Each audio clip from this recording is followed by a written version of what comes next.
Good morning and welcome to the Whiteboard Academy. So in today's class, we will be going to discuss some of the important questions of polity section. So without any further ado, let's start today's session.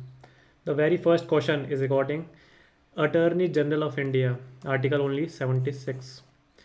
तो क्या क्या चीज़ें याद आती हैं भाई? He will be elected by the president, highest law officer होता है ये. He should possess the qualification to be appointed as SC judge. Yes, Article 76 is regarding Attorney General of India. मतलब it is a constitutional office. But the Solicitor General and Additional Solicitor General, these are the statutory post. और क्या बच गया? He can do private practice. His salary condition is called retainer, and it will be decided by none other than president. He holds office. He holds office. कौन सा है? Doctrine of pleasure है. हाँ, doctrine of pleasure इस पे भी लगता है. तो pleasure of president. So he holds office up till the pleasure of president. He can do private practice. So he is not the full-time member of government of India. So these are all things regarding the Attorney General. He is the highest law officer in the country. He is not debarred from private legal practice. Yes, but he has to take consent from the central government if he is representing a party who has put the case on the central government. इसका मतलब central government पे case है. हमारे जो attorney general of India है, he is representing the position party. So system has been crashed, but ठीक है, वो केस में दिक्कत हो जाएगी, है ना.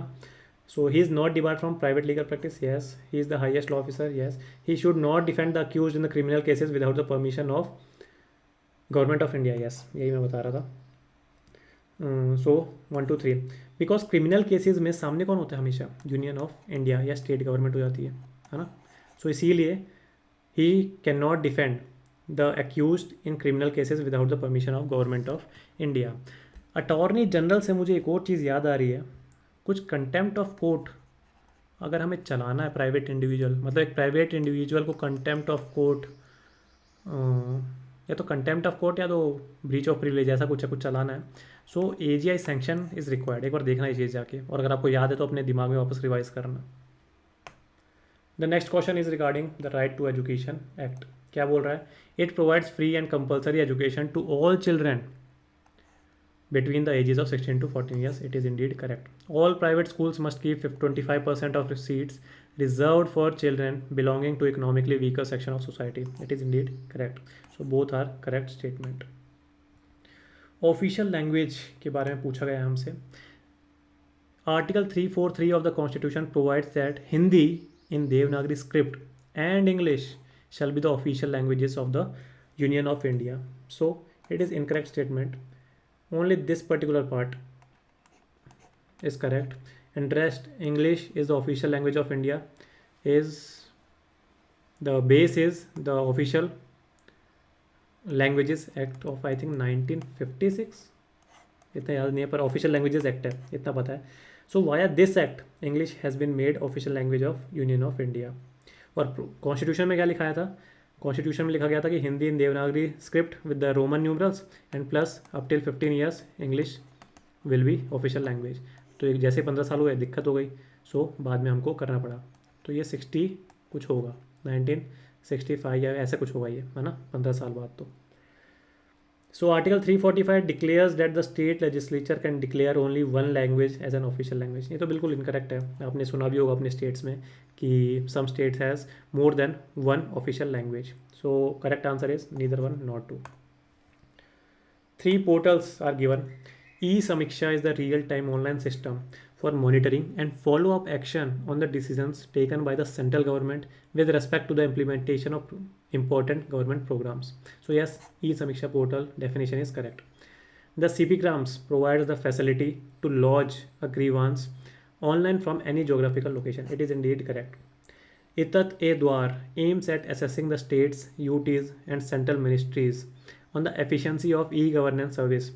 तो ऐसा कुछ ई गवर्नेंस से रिलेटेड नहीं है. इतते द्वार आई से स्टार्ट हो रहा है, तो इनकम टैक्स से रिलेशन है इसका. सो दिस इज इनकरेक्ट, तो हमारे पास only 2 are correct. JPSC, very important body. It can be created by the president on the request of state legislature concerned. So parliament has the power to make the JPSC for 2 or more states. Its members hold office for a term of 6 years or until they reach the age of 62. It is correct statement.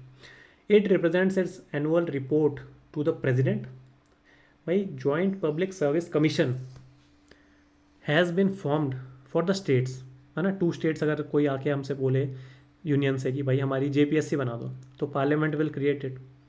Now they will function for the states. इसका मतलब respective governors, governor 1 and governor 2, the reports will be submitted to these persons and not to the president. So it is incorrect. Which of the following is not correct? Only 2 are not correct. NALSA के बारे में दिया हुआ है. NALSA से मेरे को पढ़ते 39A याद आ जाता है सबसे पहले. तो 42nd अमेंडमेंट है शायद से 1976. फ्री लीगल एड की बात करता है. और क्या बच गया इसमें, चलो बाद में देखते हैं, अभी तो इतना याद आ रहा है. Provides for free legal aid to the poor and weaker sections of the society to promote justice. हाँ ठीक है. ये देखो जनरल स्टेटमेंट्स होती है. हमने इतना पढ़ लिया है ना यूपीएससी में, तो हमको पता चल जाता है कौन से जनरल स्टेटमेंट में और कहाँ दिक्कत आ सकती है.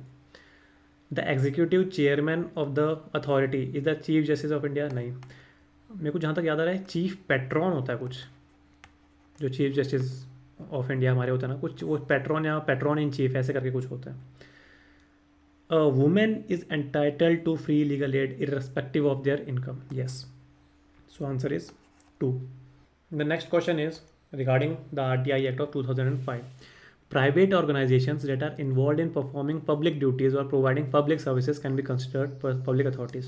तो मतलब ये सीधा बात ये बोल रहा है कि भाई if you have a private organization but it is doing public work, simple language में, so yes RTI will apply to this private organization also.